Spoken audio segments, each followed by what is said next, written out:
Hello, everyone. Semi-retired Bob here. I talk about the carnivore diet, all things related to the carnivore diet, and miscellaneous odds and ends. I'm super excited today. I have Anita from Ketogenic Woman here to speak with us. Go ahead and say hello, Anita, and introduce yourself to everybody. Hi, everybody. Nice to be here. I am Anita from Ketogenic Woman, and I'm quite happy to be here today to talk to semi-retired Bob. I understand you've been following the keto lifestyle for about 10 years, maybe a little longer. Can you go ahead and talk to my audience about how all that started and what kind of progress you've had in 10 years? Okay, thank you for that question. It's been just over 10 years. I started just with low carb. I did not know about keto when I first started. So I began with kind of an Atkins type program and went low carb, did that for a while, lost some weight. Then I started learning about keto. And so I did that for a while and lost some more weight. And then I began to learn about different nuances like ketovore, carnivore, and I'm more carnivore right now. Throughout all that time doing that, I have lost now about 140 pounds, and I do have more to lose. And so I'm kind of in those final stages where I'm tweaking things to get to the rest of my goal. So I have challenges just like everyone else. When you first started 10 years ago, and I talk about this a lot, and I've heard you talk about this, do you mind talking about your why? Why did you start this lifestyle? Why are you continuing? That is a good question because my why has changed over the years. When I first went low carb, I was over 320. I stopped weighing at 320 pounds. I don't know how far above that I went. So that in itself, it was just strictly to lose weight. That was my why. As you may have discovered, and I know that many of the people that follow me have discovered, just wanting to lose weight or be healthier does not sustain you in the long run. It's a great place to start. And some of this is my opinion. Maybe there are people out there who can sustain a long journey with that as their why.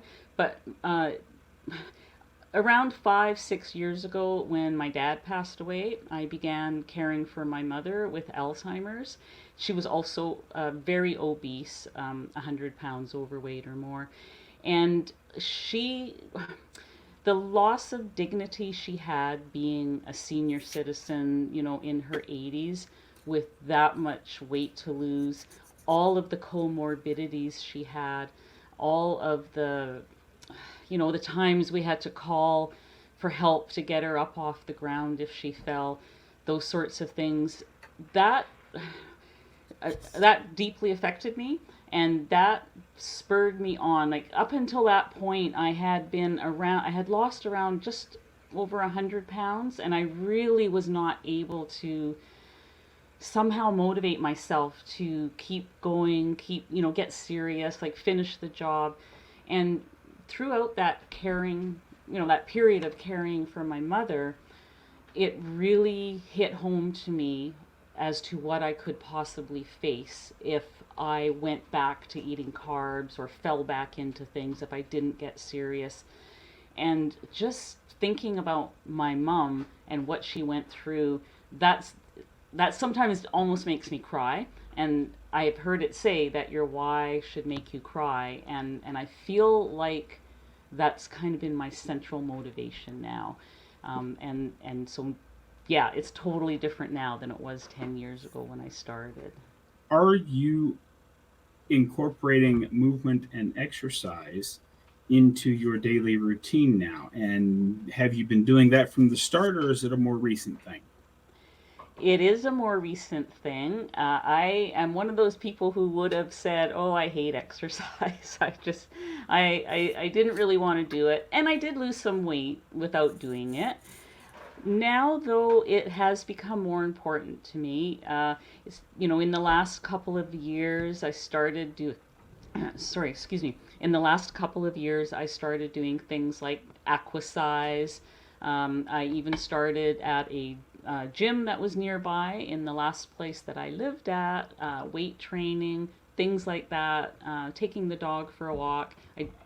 Back into gardening now that I have a yard again.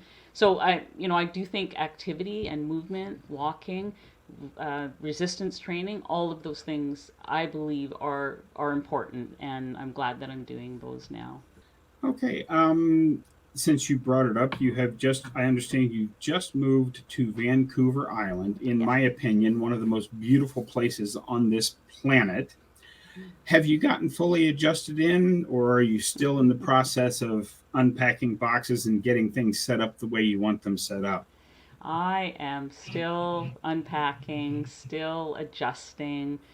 There's there's a little bit of chaos everywhere. Part of that is because got a couple of boys that are moving into the house downstairs, and they're doing renovations, and yeah, there's a lot going on here. There's things that need to be taken care of that are just taking time. It takes time to find people to do things. So in flux still.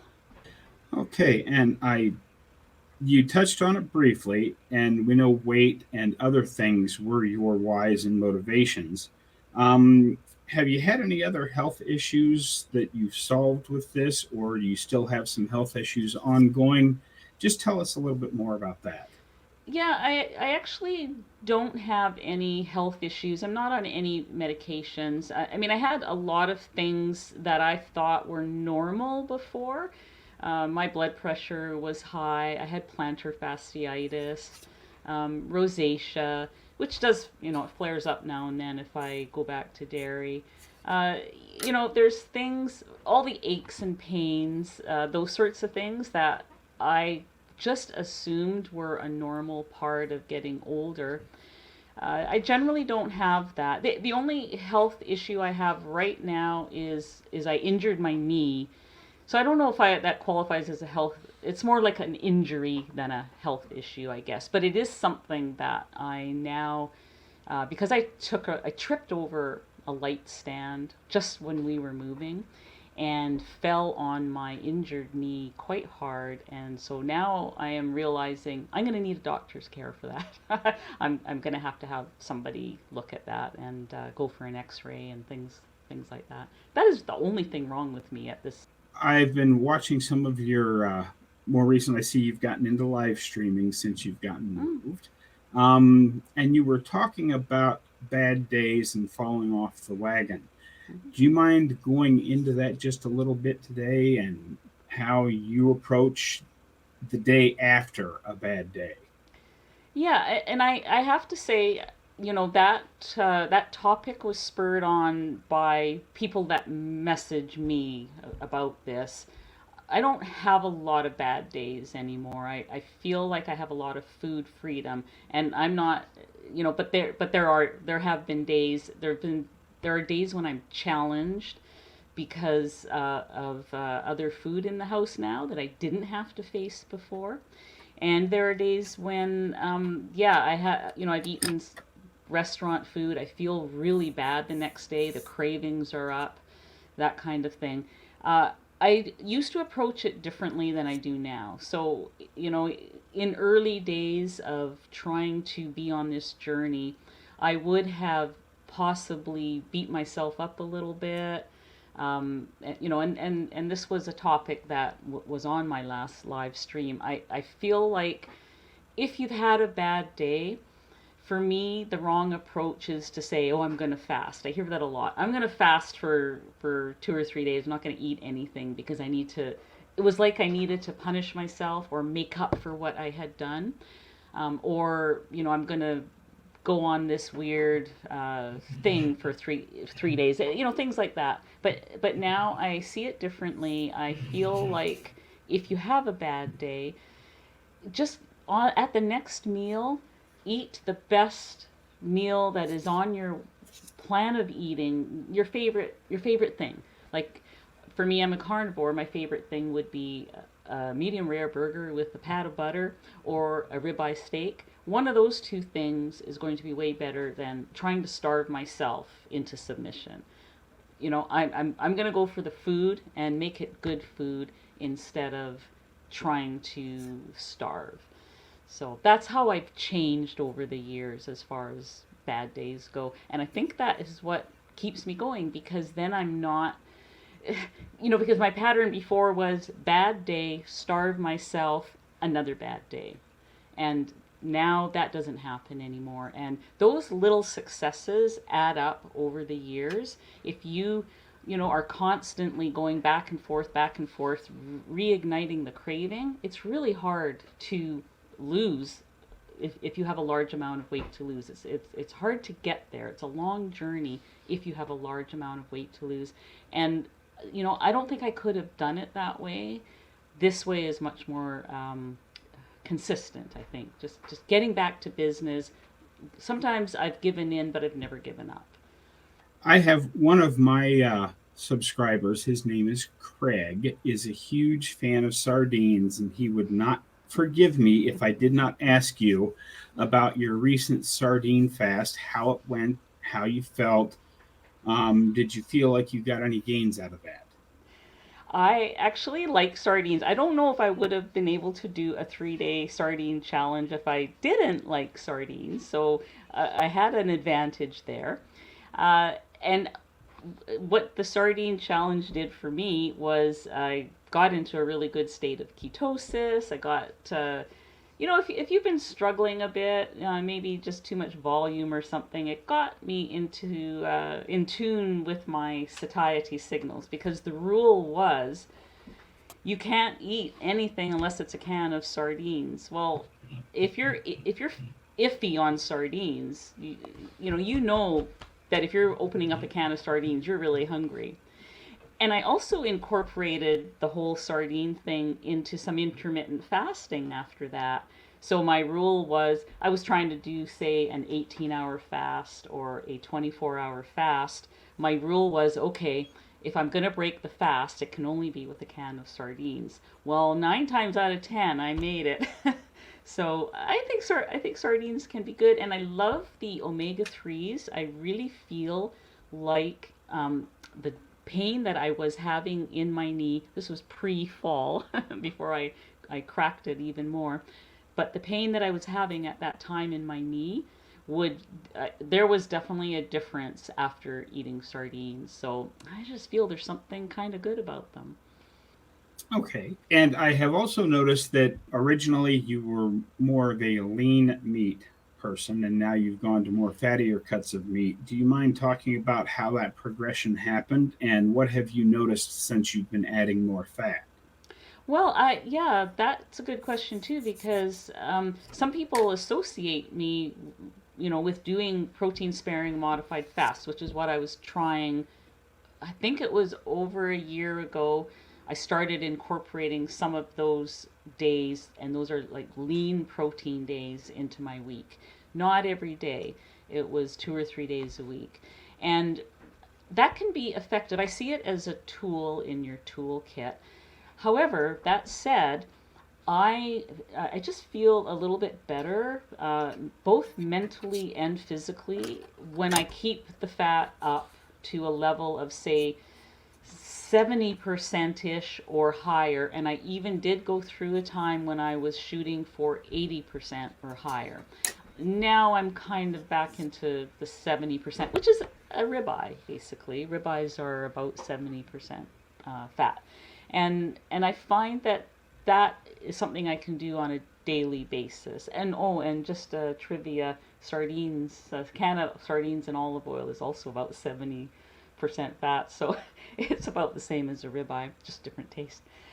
So yeah, those are the things, those are the foods that make me feel the best. So I'm kind of in that range now, 70-30, I would say. Okay, so you are most popularly known for your cooking channel on YouTube. How did you get into all that? What made you decide, okay, I'm going to start recording what I'm cooking in the kitchen and putting it out for the world to see? I think it was a bit of a COVID project, because I had a website, a blog is what they used to call those things. I had that where I would do some recipes on there. Um, and that was fine. But there's not really a good way to connect with people in that. For me, I couldn't figure out how to connect with people in that written word, and so I've had people say to me, "Oh, you should be on YouTube. You should be on YouTube. Everybody's on YouTube." And I was a little bit scared of that. It was yes, I could see that it would be a good way to connect with people because you're on there, face to face with your audience.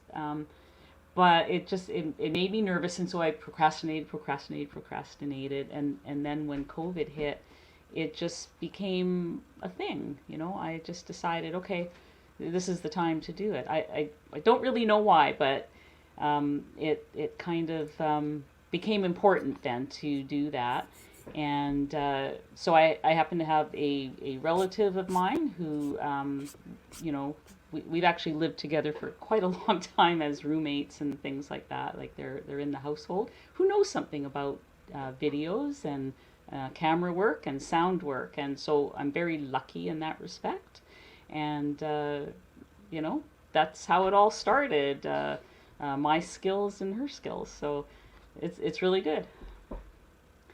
And I'm not saying that I have skills. I'm just a housewife. I don't have any culinary background at all. So I'm just someone, or I was a housewife and a mother. That's the only cooking that I know. There are people on YouTube who actually know what they're doing, but I'm creative. That's what I am. I'm creative. One of the things that I hear a lot on both comments and other people is that the carnivore diet is so boring. All you get to do is eat meat. What would you say to people like that? Wow, I 100% disagree with that. I don't find it boring at all. And I know that if you haven't tried it, it might seem like how can you have that every day? Um, but the thing is, there are so having the freedom is really exciting.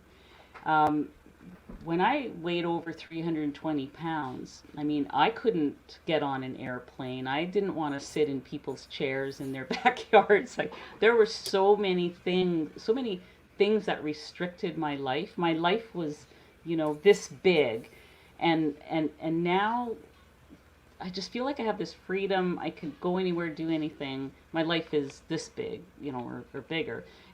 It's so that's that's where you get your excitement. I don't get my excitement from food anymore. Food used to be my friend, my recreation, my entertainment. Now it's just fuel. And when you get to that point where it's just fuel, it's not an exciting thing, it doesn't matter. I can eat the same thing every day, and it's like, okay, I'm gonna eat, go on, live your life. It's a different mindset. Okay, now I have a few short questions that my audience will never forgive me if I don't Oh, ask you. okay. Do you prefer cooking on electric or gas? Gas. I love gas. And what's your favorite cookware? Do you mean my favorite? I don't have a favorite cook. I mean, I have pots and pans. They're all different brands. Or do you think they mean my favorite gadgets or like I love my Ninja. I use my Ninja daily. Is that a Ninja Instapot or air fryer or combination thereof? Okay, so I have an instant pot. It's not Ninja. The Ninja that I talk about, I always call it my Ninja air fryer, but it actually is an indoor grill that has an air fry button, and I use the air fry button a lot, and so that's why I guess I refer to it as my air fryer. But I use it mostly for baking, air frying, roasting. And it's great in a heat wave too. I, you know, it was the last thing I packed when I packed my kitchen. So that's how you kind of know, if you are moving, anyone who ever moves, when you get down to the wire, those last couple of things that you pack, those are your things, and that is my item. I mean, I would have been willing to carry it in my hands on the ferry if I had to. Okay, and one last one here. and this is probably going to be impossible to answer, but I'm going to ask it anyway. Okay. Of all of the cooking videos you've done and all of the recipes you've made over the years, what's your favorite recipe?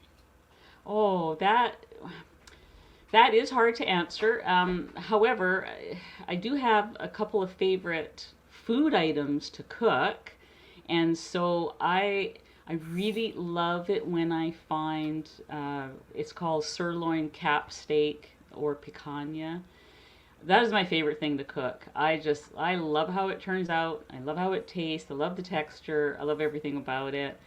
So you know, it's one of those things that is hard to find though, and so if you can ever find it, get it and go find my video on it. Okay, we have come to that point in the interview where I say, Miss Anita, ketogenic woman, you are sitting in front of my audience. What would you like them to know? Anything you'd want to talk about, now's the time. Take as much time as you like and just talk to my audience and tell them what you want them to know. I I think I'm not quite sure who your audience is. I'm thinking that they might be older people like us, right? People that are over 65. And I want them to know it is never too late to start. It doesn't matter how old you are. It doesn't matter if you're 50, it doesn't matter if you're 80. It is not too late to start. If you're able to still think for yourself and cook for yourself, you can do keto. You can do ketovore. I mean, there's a whole spectrum of proper human diet that you can do, and you can feel fantastic and not feel like you're, a burden on anybody. It is so doable. And it's easier. It's easier to do this way of eating than it is to do the standard American diet. It truly is. It's so much simpler. So I would really encourage people in our age group to get out there and walk, get out there and do some movement, gardening, walking. If you've got even some soup cans at home, to do a little bit of weightlifting, it doesn't matter what it is. And just figure out which foods you like that have one ingredient rather than a box with 100 ingredients. Find those one ingredient foods that you love, focus on those, and you're just going to feel so much better. It's I really am passionate about people in our age group just to be healthy and happy. That's what we want in our senior years, right? We want that. And I want that for everybody who's my age. I really do. Well, I do want to thank you for being here today. Before I let you go, be sure and tell everyone where we can find you: YouTube, Instagram, Facebook, your website. Tell us all the things that we need to know about Okay. how to connect with Anita. Okay, well, there's written recipes on my site at ketogenicwoman.com, and I'm on YouTube, also Ketogenic Woman. I have an Instagram account. I don't really know how to use it. So here I'm a little bit old school. I go there sometimes and I don't know what to do, so I go back to YouTube. And so that's really the best place to find me, YouTube and my website. Yeah, that's, uh, Okay. Well, thank you for being here today, Anita. I really appreciate it. Everybody watching, don't forget, get down in the comments. Thank her for her time, because everybody's time is valuable. Don't forget, get out there, be 1% better today, tomorrow, every day. Have a great day, folks. We'll see you in the next one.